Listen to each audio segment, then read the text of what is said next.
Today we'll cover the deadly Tennison Gambit, an opening trap that can win in just 6 moves. It works in multiple openings, with both white and black, and I'll show you how to make it effective even against stronger players.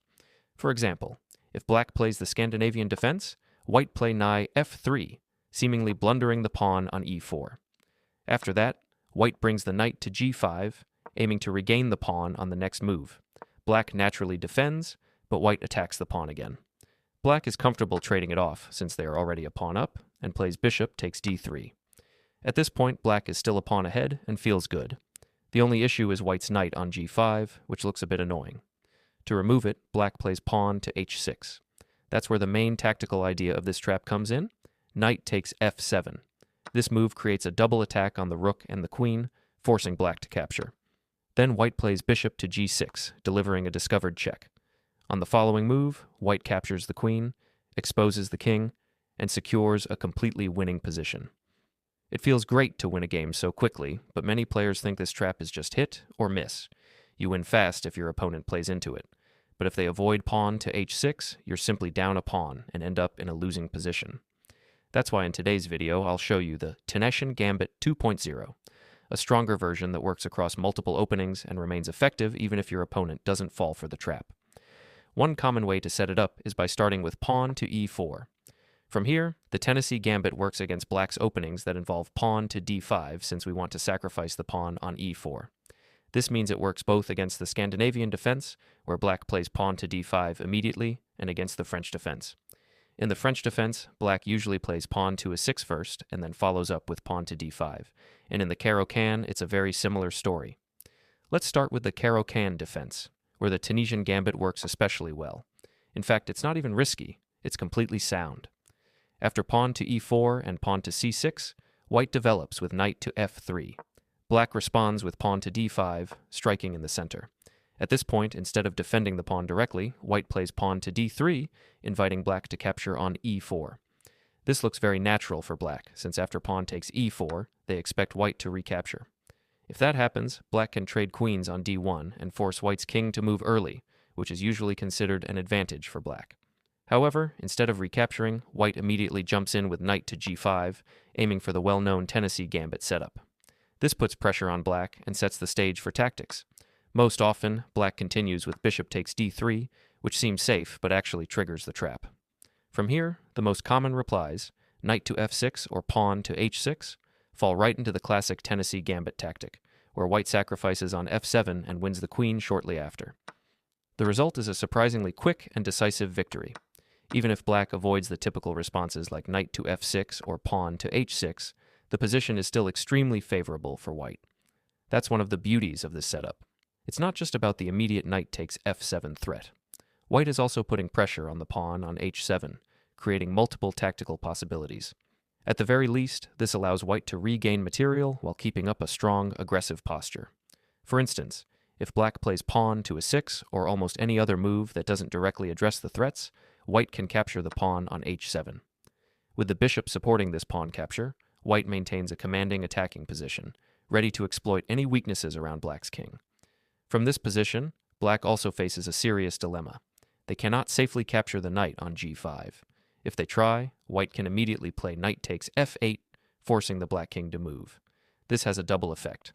Black loses the right to castle, and white gains both material and initiative.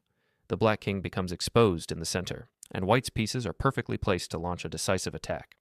Even a seemingly small mistake now can quickly snowball into a game-ending combination, showing just how dangerous the Tennison Gambit can be when executed correctly.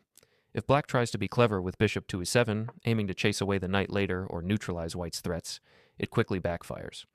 White can respond with queen to h5, creating a highly dangerous attacking setup.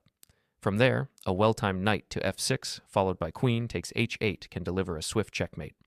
This combination is a classic example of the Tennison Gambit's tactical power, involving both the knight and queen in a coordinated strike that leaves black with almost no options. Alternatively, if black attempts to defend by pushing pawn to g6 to block white's queen, the situation actually becomes even worse. Some players might try knight to f6 to counterattack, but this simply falls into the standard Tennison Gambit trap. Knight takes f6, followed by queen takes h8, winning the rook and leaving white with a dominant position. If black chooses pawn to g6, White has a ready sacrifice and bishop takes g6. This destroys the pawn shield protecting the black king, leaving it dangerously exposed and vulnerable to further attacks. Once the g-file is opened and the king is forced into the center, White's attack becomes almost unstoppable. The knight on f8 plays a crucial role, controlling key squares and supporting the attack, while Black's king is left with limited mobility. White can follow up with bishop to f4, cutting off escape squares, and then bring the rook into the attack with rook to d1 after castling. With this coordination between the queen, knight, bishop, and rook, White can systematically dismantle Black's position and deliver checkmate or win decisive material within just a few moves, demonstrating the full tactical strength of the Tennisian Gambit in this line. We've seen how the Tennisian Gambit completely crushes Black in the Caro-Kann, but what about the French defense? Here it's a bit trickier, so you need to pay close attention. This is where many players go wrong.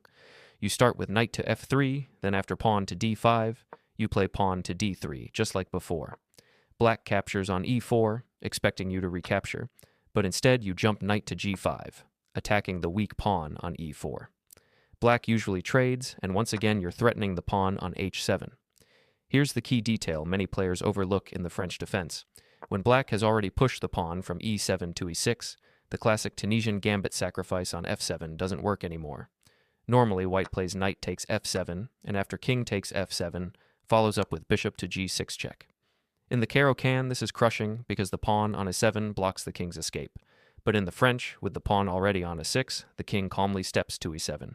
From there, it both escapes and defends the queen. So Black keeps everything safe while White has just thrown away a knight. That's why you must adjust your approach. The rule is simple. The sacrifice only works when the pawn is still on a7. If it has moved to e6, you switch to the upgraded version. After Black plays pawn to h6, instead of knight takes f7, White plays queen to h5. This creates a direct and dangerous threat of queen takes f7 checkmate. It's much like a stronger version of Scholar's Mate, only now White has extra development and real attacking chances. At this point, Black has no easy defense. Moves like knight to f6 lose instantly, to queen takes f7 mate, while pawn to g6 allows bishop takes g6, ripping open the king's defenses. Even awkward tries like king to d7 or queen to e6, it's a checkmate. In short, while the immediate sacrifice is off the table once the pawn moves to a6, the Tennisian Gambit still gives White a powerful initiative by shifting to this queen-based attack. So what is left for Black? Realistically, the only move that provides any sort of defense is queen to f6, directly protecting the f7 square. This looks like a clever solution, but it still leaves Black in a very dangerous situation. And here's where I'd like to leave you with a challenge, our puzzle of the day. It's White to move, and there is a concrete winning line that breaks through even this defense. If you can calculate it and write it down, you'll not only solve the puzzle, but also internalize this pattern deeply enough to use it in your own games. Finding it yourself will make it stick in your memory, and the next time you face the French defense, you'll be fully armed with the knowledge of how to punish your opponent and finish the game in style. Thanks for watching.